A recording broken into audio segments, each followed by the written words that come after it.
Bem, o estudo de hoje está baseado na segunda epístola aos Tessalonicenses, capítulo 3, versos 7 até o verso 15. O texto diz o seguinte: Pois vós mesmos estáis cientes do modo porque vos convém imitar-nos, visto que nunca nos portamos desordenadamente entre vós, nem jamais comemos o pão à custa de outrem.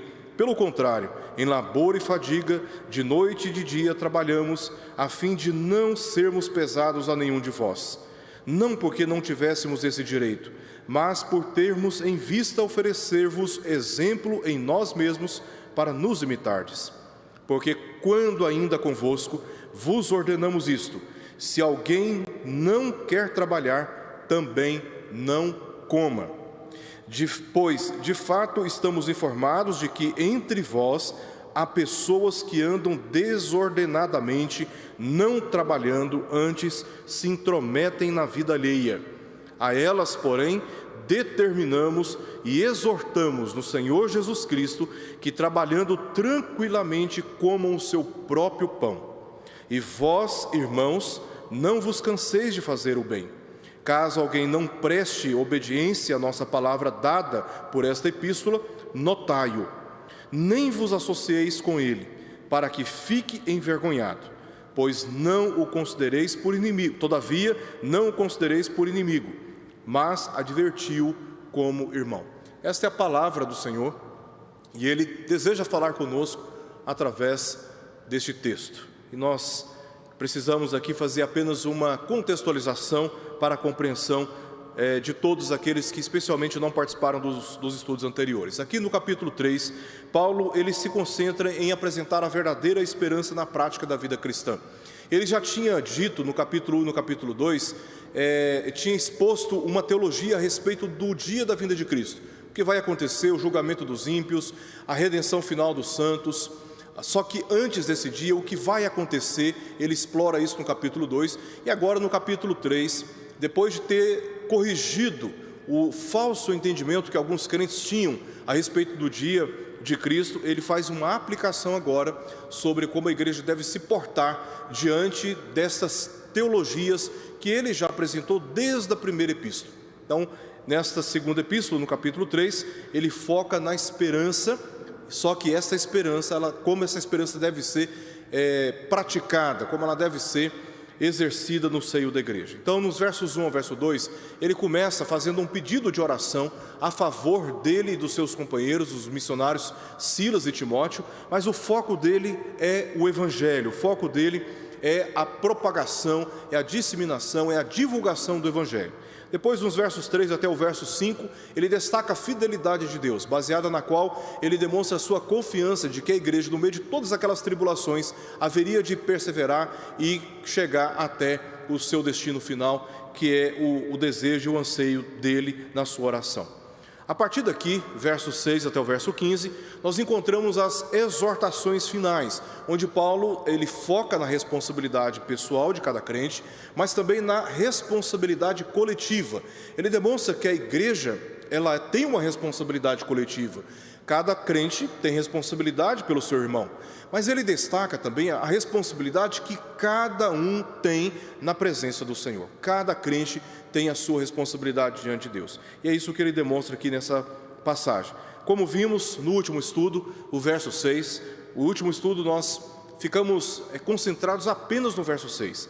Aqui Paulo claramente dá esta exortação à igreja: apartem-se dos que andam desordenados.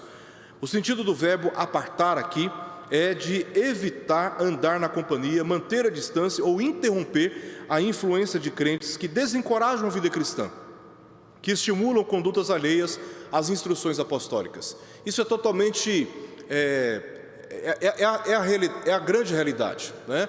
Nós enfrentamos problemas fora da igreja, mas também enfrentamos problemas dentro da igreja, com crentes que vivem fora do alinhamento ou alheio ao ensino da palavra de Deus. São crentes, são pessoas redimidas, salvas, mas que por confusões doutrinárias, por convicções biblicamente falando frágeis, assumem para si mesmos uma conduta que mais prejudica do que ajuda, do que edifica. Diante dessas pessoas, esses crentes, Paulo, depois de ter admoestado, depois de ter insistido com esses irmãos, Paulo chega a esta conclusão. Ela pode ser um pouco dramática, mas Paulo, inspirado pelo Espírito de Deus, a fim de preservar a igreja, deu exatamente essa exortação à igreja: que se aparte de irmãos que andam desordenados, que mantenha a distância das suas influências. Falsas doutrinas provocaram falsas convicções doutrinárias. Por isso, alguns estavam negando trabalhar e ainda tentando convencer outros a viverem do mesmo modo, andando desordenadamente como verdadeiras malas sem alça.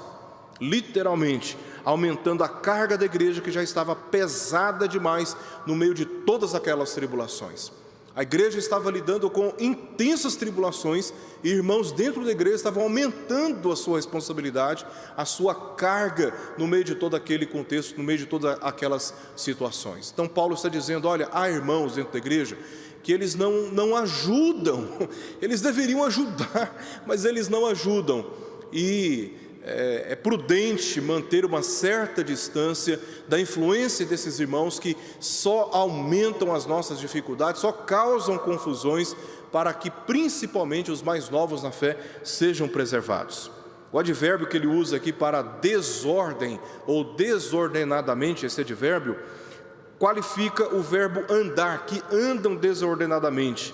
Ou seja, esse advérbio ele está qualificando um modo de viver. Paulo está tratando sobre um estilo de vida que alguns crentes dentro da igreja em Tessalônica haviam adotado para si mesmos.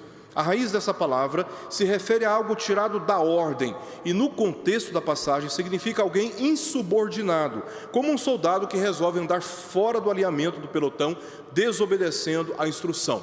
O pelotão está caminhando frente ao inimigo, todos estão alinhados, todos estão organizados. De repente, um soldado resolve andar por um caminho diferente. Então, é como num coral, né?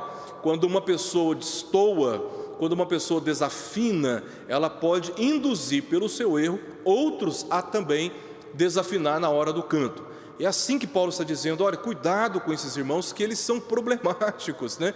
Todos nós somos imperfeitos, todos nós temos problemas, mas tem irmão que é tão intransigente, tão cabeça dura, que por mais que você explique a doutrina como Paulo explicou na primeira visita, na segunda com a sua primeira epístola, e agora na terceira oportunidade, Paulo, através dessa segunda epístola, está de novo corrigindo, esclarecendo as mesmas dúvidas. Tem pessoas que têm dificuldade de entender a doutrina, o evangelho, de ajustar a sua vida com a palavra de Deus. Eles são tardios para aprenderem, para mudarem o seu procedimento, e Paulo está dizendo: olha, para evitar que vocês sejam contaminados com essas falsas convicções e acabam assumindo para vocês também esse modo equivocado de viver diante do dia de Cristo que se aproxima, é melhor manter uma distância prudente desses irmãos.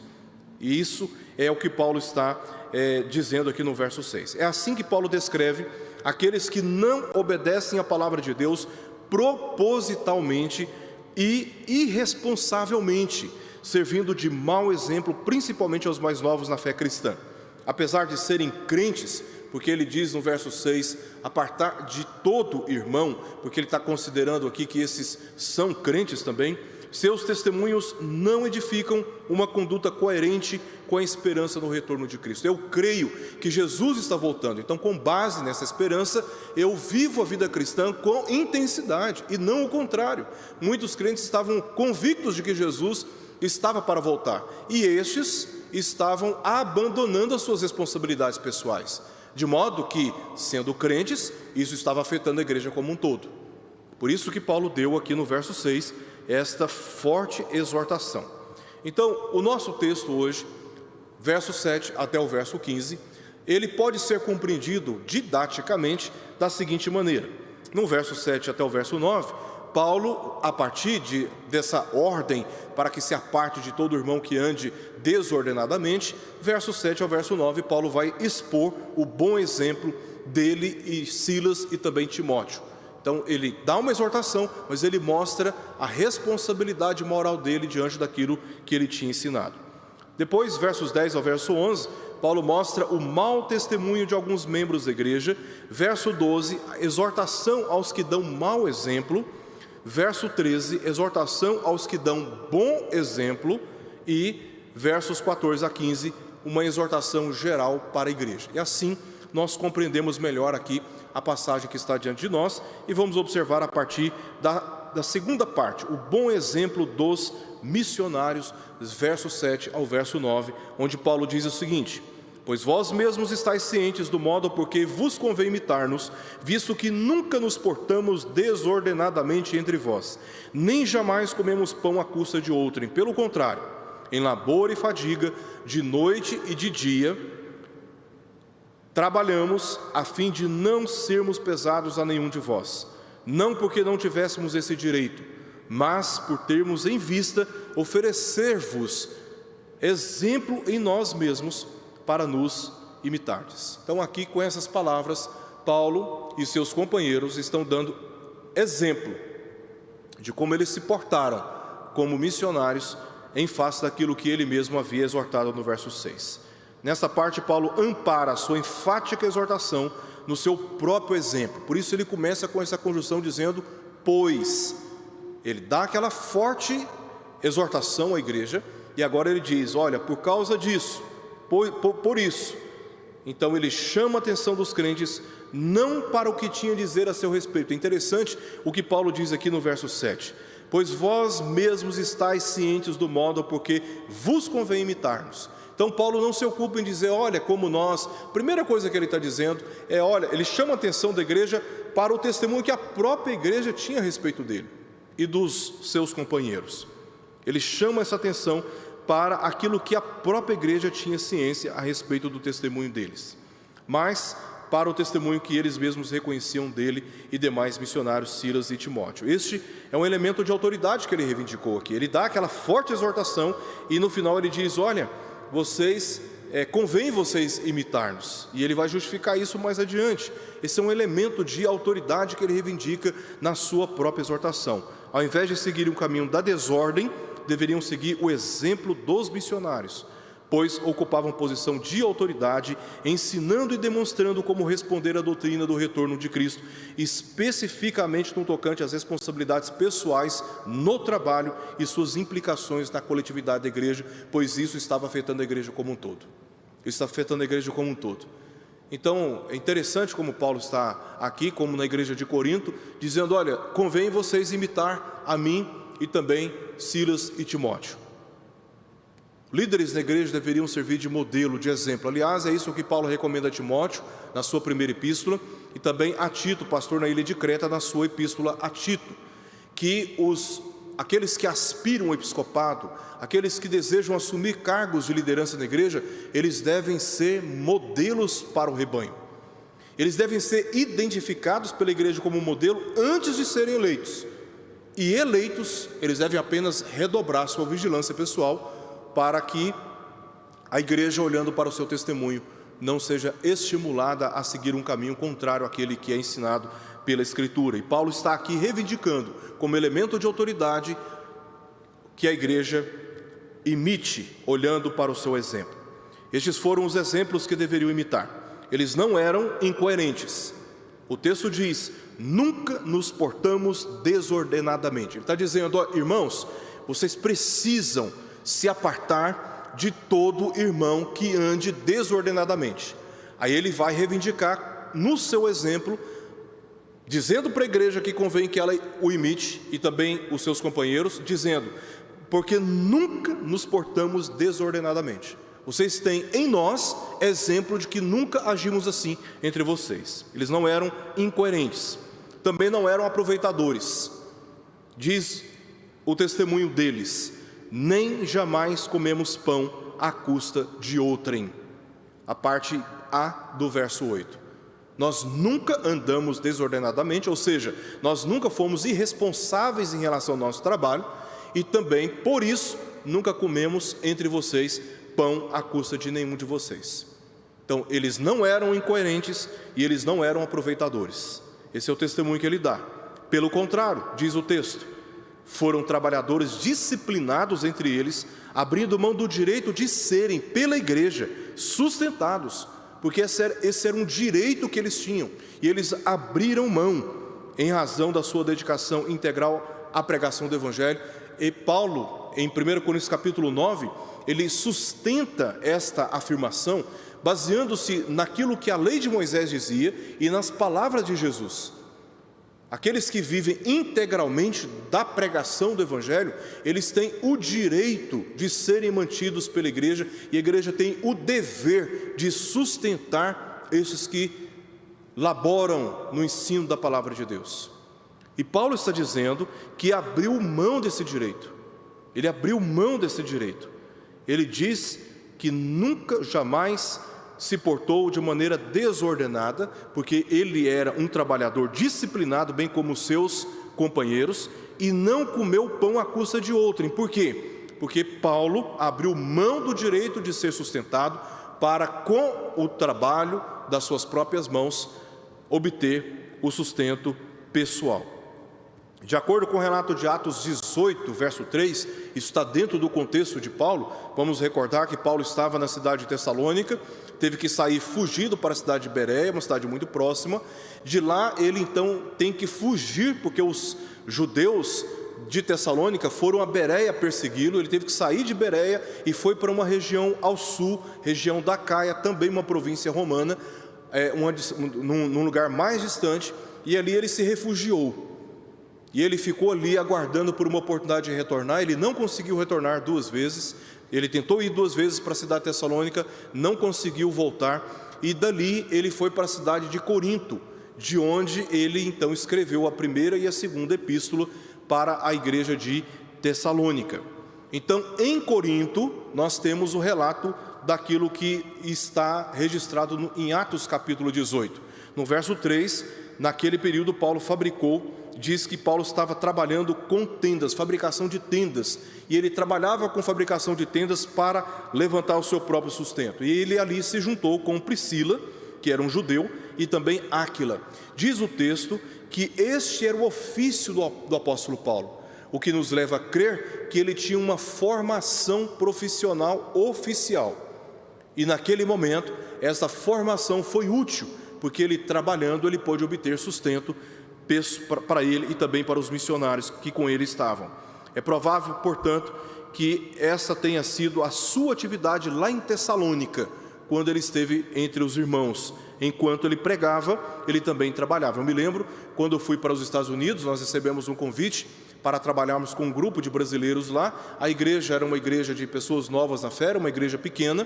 A igreja não tinha condições de nos manter. A igreja nos convidou, mas a igreja não tinha condições de nos sustentar.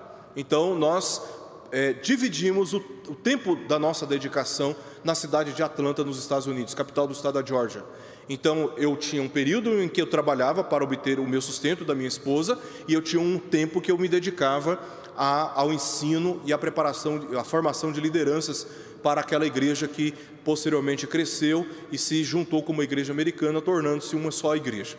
Mas foi um período da minha vida de 2 anos nos Estados Unidos, vivendo de maneira legal no país, em que eu tive que trabalhar e tive também que cuidar da pregação e do ensino da palavra de Deus. Então isso é totalmente razoável. Há contextos e há situações em que você precisa trabalhar para obter o seu sustento, como diz Paulo, para não ser pesado aos irmãos.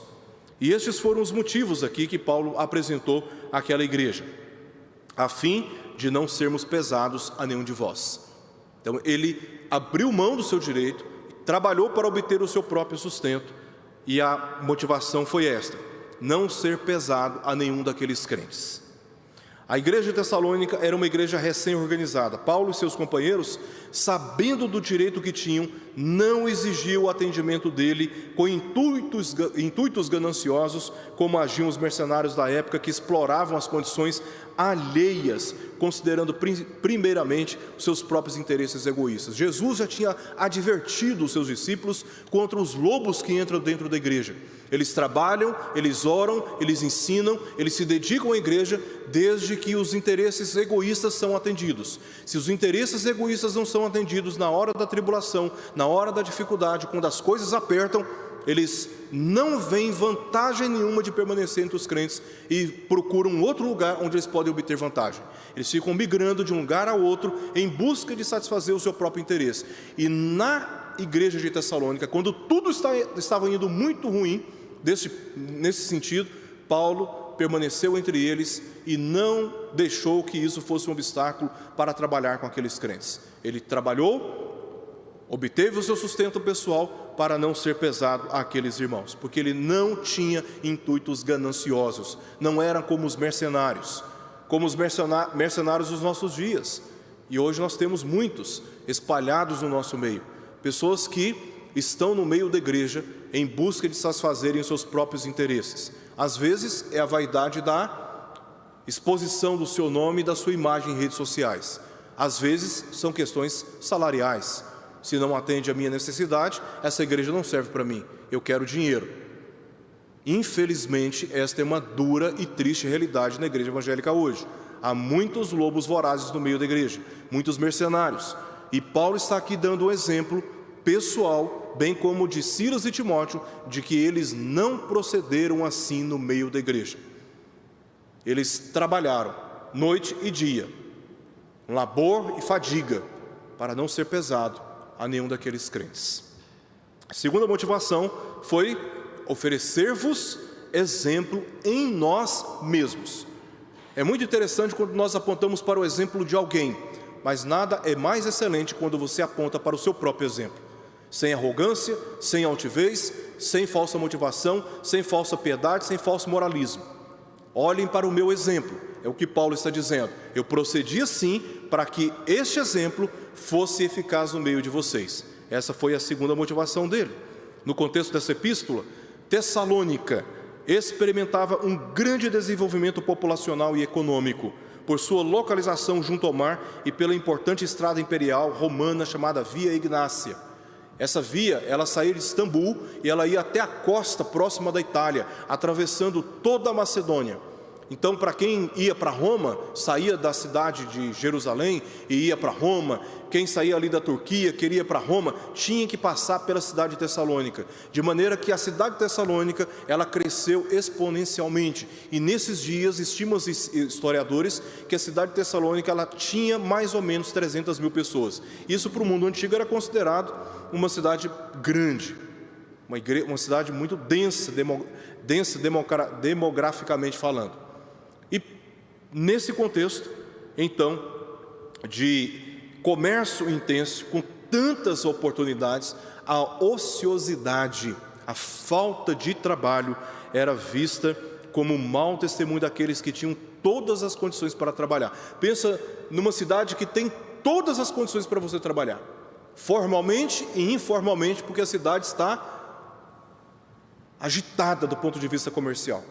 Uma pessoa que não trabalha e que tem a expectativa de viver às custas dos outros, este era visto com mau testemunho. Talvez em outro contexto não. Em cidades muito pobres, em regiões muito pobres do nosso país, nos rincões brasileiros, talvez não, porque é uma característica da região.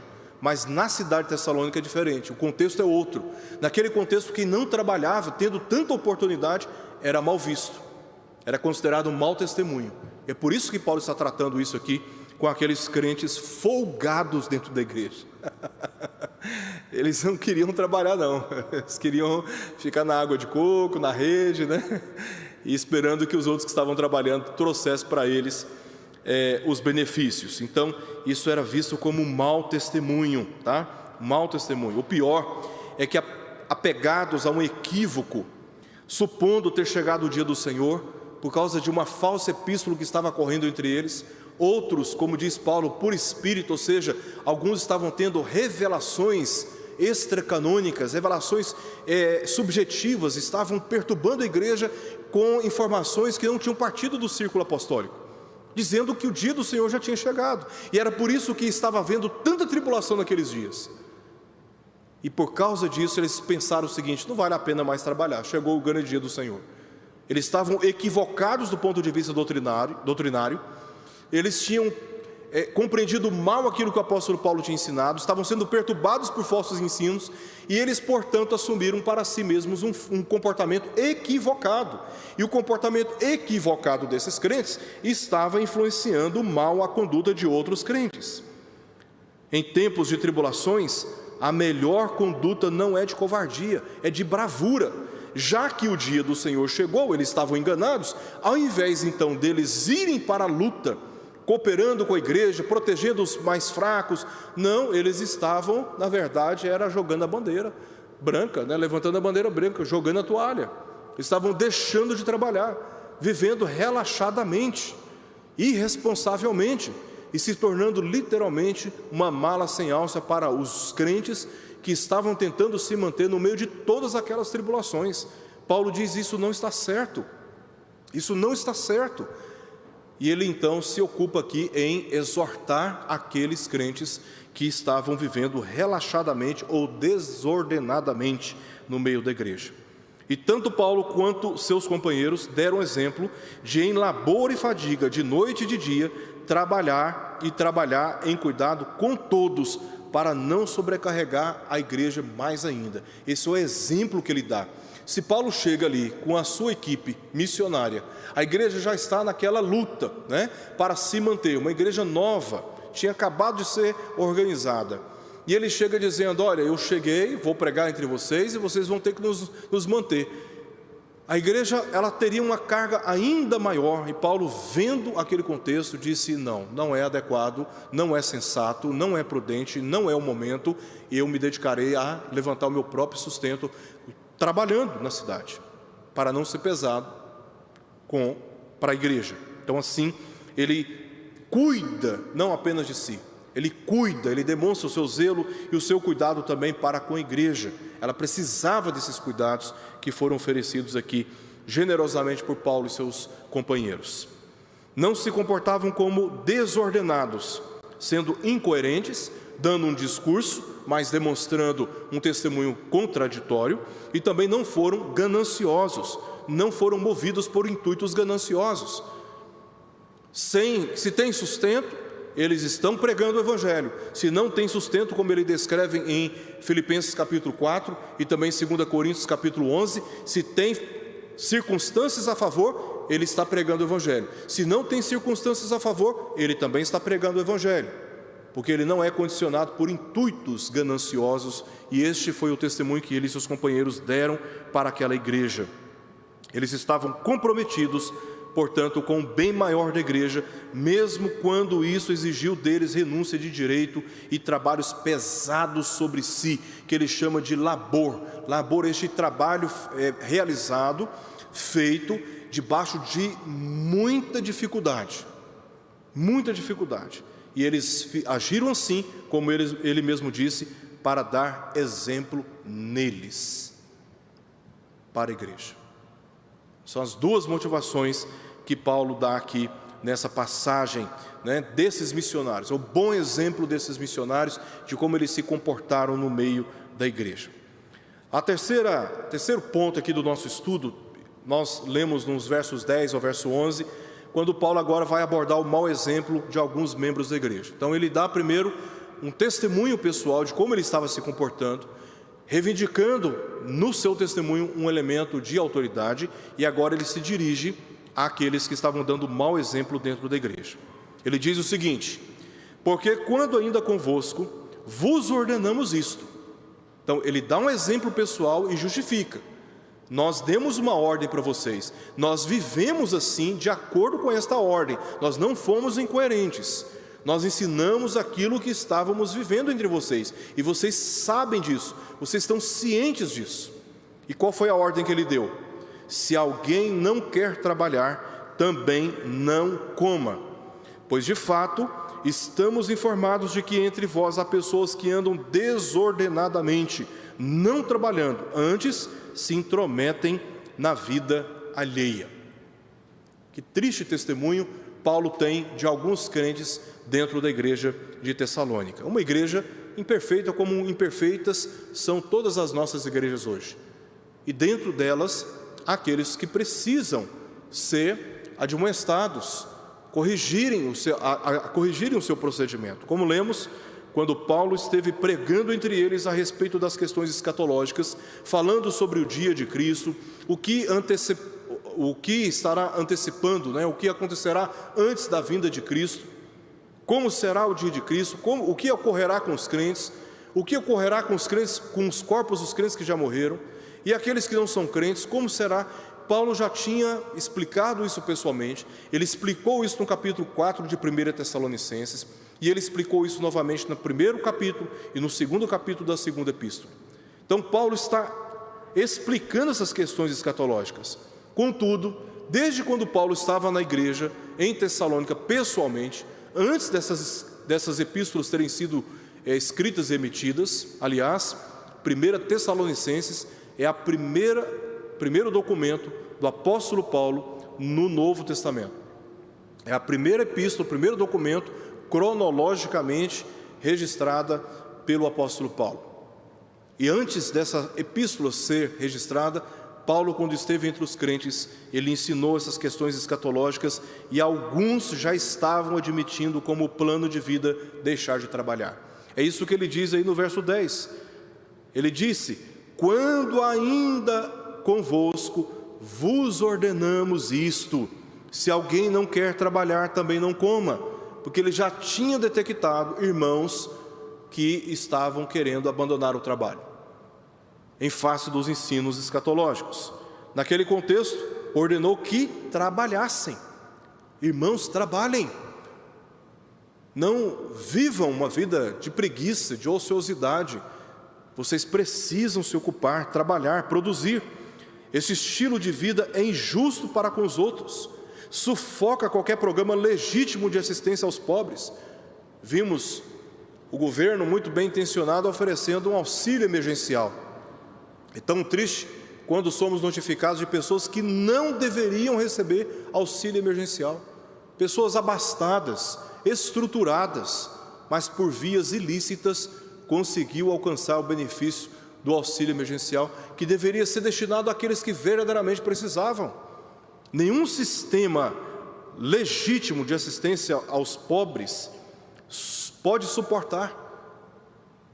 Se todo mundo deixar de trabalhar, não tem sistema, não tem programa assistencial que possa suportar. E esse tipo de vida, esse estilo de vida também cria uma cultura antissocial, visto que nenhuma cidade pode se desenvolver se todos pararem de trabalhar. Quem que vai conduzir os meios de transporte? Quem que vai atender os doentes? Quem que vai cuidar da comunicação? Quem que vai cuidar da limpeza da cidade? Quem vai recolher o lixo na porta da nossa casa? Ora, se todos deixarem de trabalhar, esse estilo de vida cria um sistema antissocial, contrário àquilo que é natural, aquilo que é óbvio, aquilo que é necessário, aquilo que é básico para uma vida ordeira em sociedade. A igreja foi chamada para ser luz na sociedade, não o contrário. Imagina a igreja toda, milhares de crentes no Brasil inteiro desistindo de trabalhar. Quem não trabalha, dá trabalho, alguém vai ter que pagar a conta. E quem que vai pagar essa conta? Quem que vai pagar essa conta? Por isso, esse estilo de vida não é justo. Ele sufoca qualquer programa legítimo de assistência aos pobres e cria essa cultura antissocial. E a igreja foi chamada para ser luz, não para ser o contrário disso. Ele foi bastante claro na sua ordem. Ele usou aqui uma voz de autoridade: quando ainda convosco vos ordenamos. E ele usou a sua ordem contra aqueles que optaram por ficar ociosos e se recusaram a trabalhar, não contra aqueles que são honestamente incapazes devido a algum impedimento de saúde. Paulo não está se referindo a estes. Existem pessoas que têm problemas físicos que os impedem de trabalhar. Existem pessoas que estão passando por enfermidades que os impedem de trabalhar. Existem enfermidades da mente que impedem a pessoa de trabalhar. Paulo não está aqui se referindo a estes. Também Paulo não está se referindo àqueles que foram expostos à escassez devido à morte na família. É o caso, por exemplo, dos órfãos e as viúvas que a Escritura fala, Pedro fala, Tiago fala, porque são as pessoas mais vulneráveis, são as pessoas expostas radicalmente. De repente, a esposa com o marido está indo bem em casa, o marido morre, o marido era o único provedor, e agora, o que vai acontecer com a viúva? A Escritura diz que a viúva, primeiramente, é responsabilidade dos filhos, se tem filhos. Se não tem filhos, as viúvas são responsabilidades da igreja. A igreja é responsável pelas viúvas. Isso se aplica também aos órfãos. Já parou para pensar? Crianças que perdem pais, quem que vai sustentar essas crianças? Paulo não está se referindo a esses casos, nem tampouco aos idosos, que não têm mais vigor para trabalhar. Os idosos precisam ser cuidados, sejam pelos filhos, sejam pelos netos, seja pela igreja, seja pelo Estado. Os idosos precisam ser cuidados e amparados. Paulo não está se referindo aos idosos. Paulo também não está se referindo àqueles que sofrem com a falta de emprego temporariamente. Eu já fui empregado em vários lugares, já perdi emprego, tive que procurar emprego. Existem pessoas que estão procurando emprego, elas estão sem trabalhar, estão ociosas em relação a um trabalho formal ou informal, mas elas estão procurando. E isso é justo, isso é legítimo. E essas pessoas, elas carecem da nossa assistência, um contato que a gente faz, uma oportunidade. Se eu sou empregador, tenho condições de empregar, dá uma oportunidade, fazer um teste. São pessoas que carecem de atenção, carecem de socorro, carecem de assistência. Paulo não está se referindo a estes aqui, porque há muitos pobres entre nós, há muitas pessoas carentes da nossa atenção e do nosso cuidado, e são pessoas honestas, são pessoas que estudaram a vida toda, são pessoas que estão estudando, são pessoas que estão procurando emprego. Sem contar os outros casos que eu já mencionei aqui, relacionados com a saúde, com a idade e também com estas circunstâncias de luto em família, de perda de recursos de sustento da família. Mais uma vez eu ressalto, Paulo não está aqui fazendo uma crítica e reprovando a conduta de nenhum desses casos. Paulo ensinou que se uma pessoa pode trabalhar, ela deve trabalhar. E se recusar a trabalhar, ela não quer trabalhar, bom, tudo bem, como diz aí o verso 10, se alguém não quer trabalhar, então não tem direito a privilégios do trabalho alheio. Se você quer privilégios, você precisa trabalhar, você precisa ser responsável, você precisa ser ordeiro com a sua profissão, no cumprimento dos seus deveres, na disciplina dos horários, no relacionamento com aqueles com quem você trabalha. Você precisa se especializar, estudar, você precisa progredir na carreira profissional, você precisa garantir você na vaga daquele emprego, de maneira honesta, fazendo um bom trabalho, se relacionando bem com as pessoas, sendo competente, respeitoso com os seus deveres. Agora, se você não quer trabalhar, você não tem direito a nenhum privilégio que vem daqueles que trabalham. Sua exortação teve outra razão, porque trata-se de pessoas dirigidas por equívocos doutrinários e que poderiam influenciar outros. Imagine se essa moda pega. Então Paulo age rapidamente.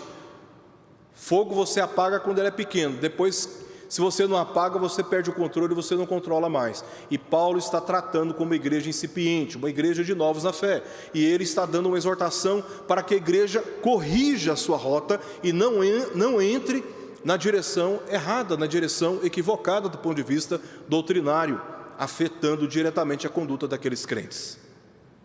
Portanto, a desordem de que Paulo trata tem a ver com a ociosidade associada ao erro doutrinário e imposição ou transferência de responsabilidades pessoais para outros, e isso não é justo. Eles estavam exigindo privilégios sem esforços. Verso 10. Eram preguiçosos, não estavam trabalhando, não estavam querendo trabalhar, e também eram intrometidos, estavam se intrometendo na vida alheia. Além de não trabalhar, ainda estava causando problema para a vida de outros. Dar palpite, querer intrometer, reprovar, comparar, tirar conclusão. E Paulo está dizendo, vocês precisam parar de se meter na vida das pessoas. E vocês só conseguirão parar de se meter na vida das pessoas, só vão parar com essa fofocaiada, com esses interesses e essas conversas de bastidores, se vocês começarem a se ocupar com aquilo que é legítimo, aquilo que é justo, aquilo que é digno, trabalhando, se ocupando. Esse era o mau testemunho de alguns membros da igreja. Eles estavam exigindo privilégios sem esforços, eram preguiçosos e também intrometidos. Apesar disso, Paulo reconhece que eram irmãos. Ele diz no verso 6, todo irmão, ele considera que estes são irmãos, e como tais deveriam ser considerados, contudo, mantendo afastada qualquer influência do seu mau testemunho. Eles são irmãos nossos, são pessoas crentes, mas Paulo diz, vocês precisam se apartar do mau exemplo deles. Não siga o exemplo deles, não andem por este caminho, apartem-se dessa influência, porque ela não combina, ela não traduz, ela não está relacionada com aquilo que eu ensinei para vocês. A quarta parte do nosso estudo aqui tem a ver com uma exortação que ele dá agora para estes que dão mau testemunho. Verso 12, onde nós lemos o seguinte: a elas, porém, determinamos e exortamos no Senhor Jesus Cristo que, trabalhando tranquilamente, comam o seu próprio pão.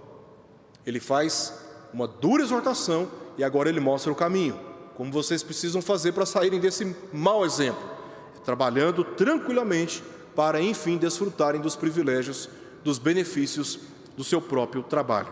A partir desse verso, até o verso 15, identificamos 3 exortações. A primeira é direcionada aos que dão mau exemplo. Notemos que Paulo inicia dizendo, a elas, ou seja, as pessoas, verso anterior, as pessoas que andam desordenadamente, não trabalhando, antes se intrometem na vida alheia.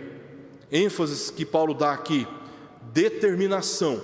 Ele usa essa palavra paragelo, a mesma palavra que ele diz no verso 6, vos ordenamos, que tem um sentido, como já vimos, tem essa palavra, ela tinha um contexto legal, é aquela convocação para que você se apresente diante de um tribunal, ou seja, você não tem alternativa de não obedecer esta ordem.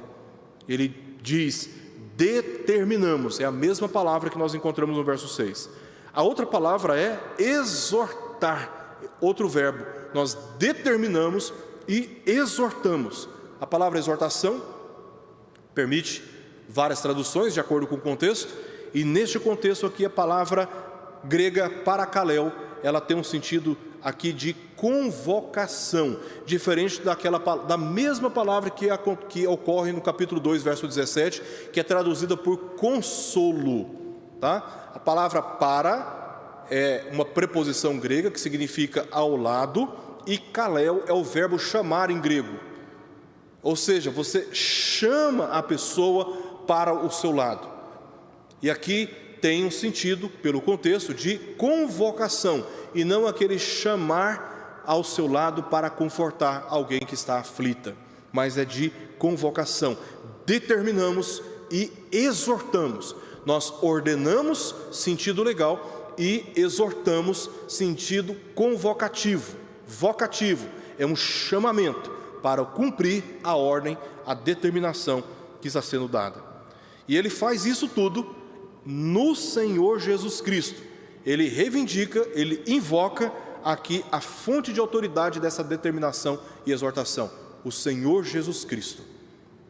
O Senhor Jesus Cristo é tanto fonte de autoridade, como também testemunha desta ordem, dessa determinação, dessa exortação. Em certo sentido, Paulo está aqui falando como se o próprio Cristo estivesse falando com a igreja. Ora, qual a possibilidade que nós temos de desobedecer o Senhor? Nenhuma.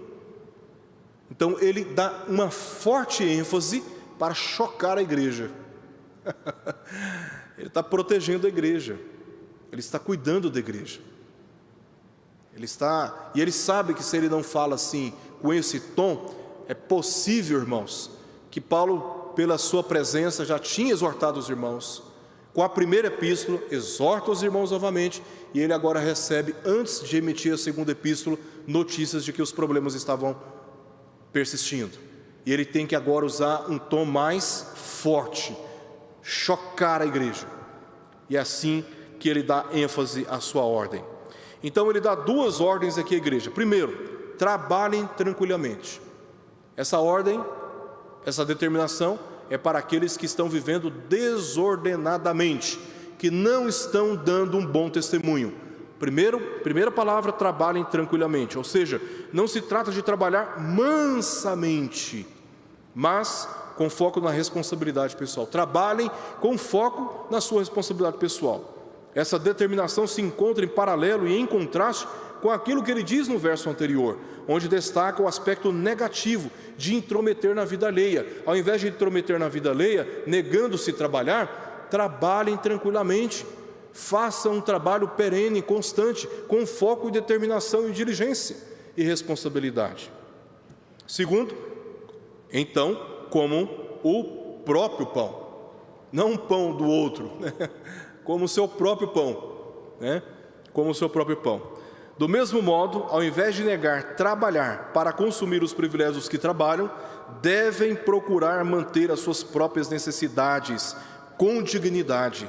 O objetivo é não ser pesado aos outros, sob o risco de todos serem impedidos. Se todos param de trabalhar, se metade da igreja para de trabalhar e reivindica da outra parte que está trabalhando pão, imagina a igreja não, a outra parte que trabalha não consegue levantar o seu próprio sustento e ainda tem que sustentar aqueles que não trabalham. Qual que é o efeito colateral disso?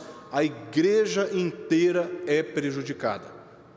Então Paulo está dizendo, trabalhem tranquilamente e por fim, comam do seu próprio pão, para não ser pesado ao outro, porque ser pesado ao outro é você não produzir e ainda comer o pão do outro. Você precisa de um pão para se sustentar, mas você agora tem que comer só metade de um pão porque o outro está precisando. Aí acaba que todos ficam insatisfeitos. Então isso é ser pesado. Paulo está dizendo, trabalhem tranquilamente e assim comam do seu próprio pão. Essa exortação, como eu já disse, ela é dirigida especificamente para aqueles que estavam na igreja de Tessalônica andando desordenadamente, dando mau testemunho com base num equívoco doutrinário de que o dia do Senhor tinha chegado. Agora, verso 13, ele dirige a sua exortação para aqueles que estavam dando bom exemplo dentro da igreja. Ele diz no verso 13, e vós, irmãos, não vos canseis de fazer o bem. Notemos que, tendo exortado os que estavam dando mau testemunho, ele se refere a elas, ou seja, a essas pessoas, agora se dirige ao restante da igreja. E vós, irmãos, veja, indicação de grupos distintos. Então aqui, ele se dirige àqueles que estavam dando bom testemunho. Enquanto alguns estavam dando desordenadamente, os demais foram exortados a não permitir que os preguiçosos os desanimassem, se mantendo no trabalho sem se cansar, ou seja, sem se entregar a um estilo de vida ocioso. Irmãos, não vos canseis. No meio de vocês há aqueles que vivem desordenadamente. Não permitam que eles cansem vocês, a ponto de vocês também deixarem de trabalhar, a ponto de vocês viverem uma vida ociosa.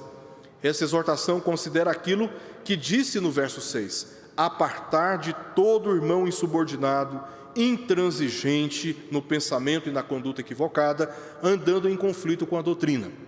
Então essa exortação está considerando aquilo que ele disse no verso 6. Fazer o bem contrasta com a conduta que estes mesmos assumiram para si. Então ele está dizendo fazer o bem. Eles estão fazendo o mal. Eles estão agindo em conflito com a doutrina, não de acordo com aquilo que eu ensinei. Eles estão fazendo o mal. Vocês precisam fazer o bem e não se cansem disto. Mateus 12:12 nós lemos, logo é lícito aos sábados fazer o bem. Romanos 2:7 diz, a vida eterna aos que, perseverando em fazer o bem, procuram glória, honra e incorruptibilidade. Em Romanos 7:21 lemos, então, ao querer fazer o bem, encontro a lei de que o mal reside em mim. Em Romanos 12, verso 17 lemos, não torneis a ninguém mal por mal, esforçai-vos por fazer o bem perante todos os homens. 2 Coríntios 13, verso 7, estamos orando a Deus para que não façais mal algum, não para que simplesmente pareçamos aprovados, mas para que façais o bem. Em Gálatas 6:9 nós lemos: e não nos cansemos de fazer o bem. Depois, Tiago capítulo 4, verso 17, portanto, aquele que sabe que deve fazer o bem e não o faz, nisto está pecando. Considerando todas essas passagens, nós compreendemos que o significado geral de fazer o bem aqui não se trata de socorrer os pobres em suas necessidades, o que seria justo, ou ajudar os preguiçosos a se manterem em suas responsabilidades, em suas irresponsabilidades, o que seria injusto.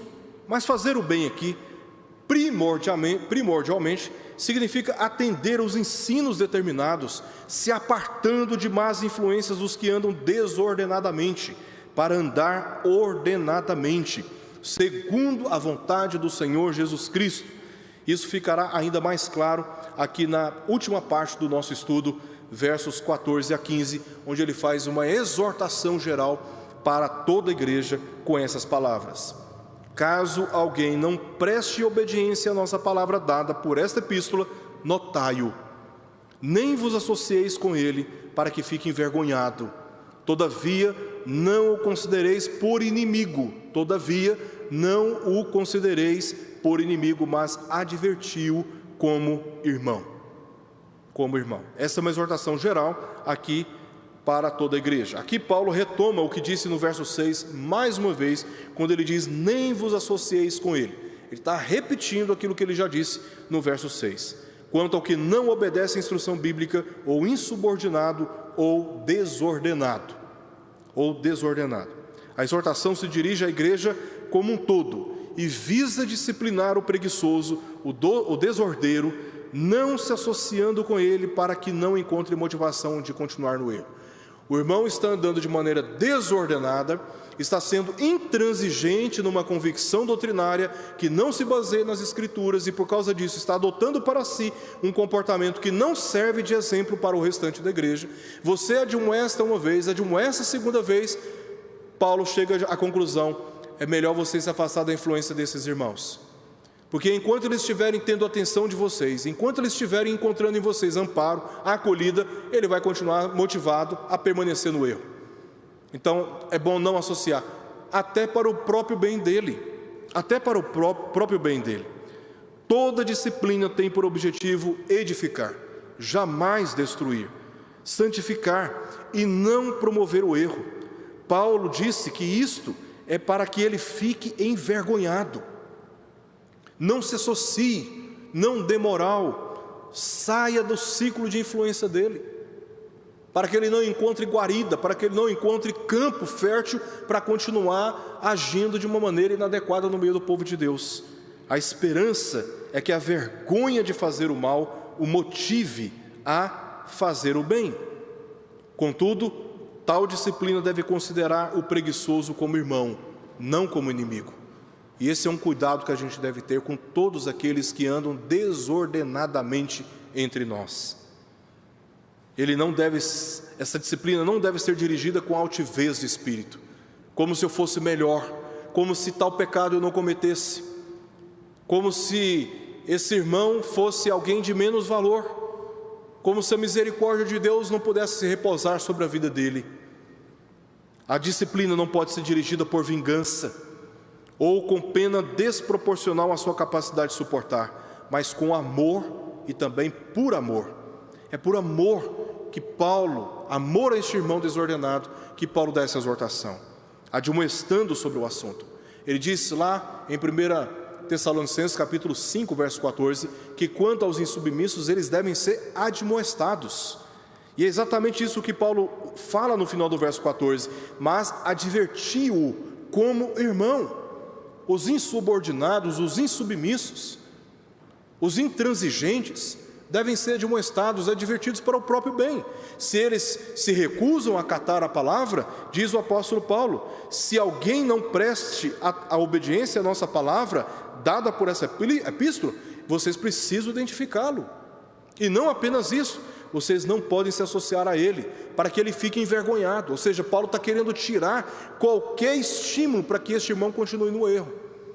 E o objetivo aqui, por amor a ele, é que ele seja santificado, seja corrigido, seja ganho pelo arrependimento.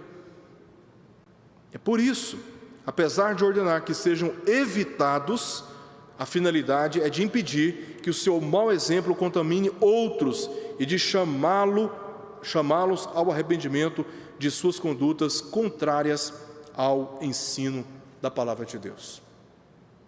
Essa palavra de Paulo pode parecer dura, mas ela foi necessária para aquele contexto, como necessária para o nosso contexto atual, a fim de meditarmos acerca da nossa responsabilidade pessoal e a relação que a nossa responsabilidade pessoal como crentes tem com o restante de toda a igreja. Nós somos um corpo, o corpo de Cristo, e nós devemos ter cautela com o nosso testemunho, com as nossas palavras, com a nossa conduta, para que outros e outros irmãos sejam motivados ao caminho da santidade e da perseverança da fé, em meio às atuais tribulações, tendo em vista a esperança que nos aguarda, e não o contrário. Temos que ser responsáveis com o nosso trabalho, com o cumprimento dos nossos deveres, certos de que o dia do Senhor se aproxima. Ao invés de relaxarmos e covardemente nos afastarmos das nossas responsabilidades, deveremos levantar a nossa cabeça, nos preparar e trabalhar mais, inclusive para acudir e dar suporte aos nossos irmãos que tanto precisam de nós. Que Deus nos abençoe e nos fortaleça mediante essa palavra, e abra os nossos olhos, porque os dias são maus e o dia se aproxima, e precisamos estar atentos, sobretudo, à palavra do Senhor, que é luz para os nossos caminhos no meio desses dias de trevas. Oremos. Senhor Deus, eu quero agradecer ao Senhor pela Tua palavra. Embora essa palavra, ó Deus, tenha um tom um pouco duro para todos nós, é a Tua palavra, e nós sabemos que o Senhor deseja alcançar a nossa vida produzindo santificação, comunicando-nos poder para resistirmos os dias maus. E nós te agradecemos pelo Teu cuidado paternal, o Teu zelo pela a Tua igreja, que é o Teu povo, e te pedimos que o Senhor nos fortaleça, dando-nos discernimento, vigor, coragem, ânimo e um espírito fraterno para vermos, olharmos, contemplarmos uns aos outros como membros do mesmo corpo, tendo o cuidado e o zelo uns para com os outros, amando, aconselhando, confortando, saudando, amando, pois este é o nosso dever coletivo como igreja, e este também é o nosso dever pessoal diante da Tua reta justiça. Nós oramos agradecidos ao Senhor e te pedimos que guarde esta palavra em nossos corações, em nome de Jesus. Amém.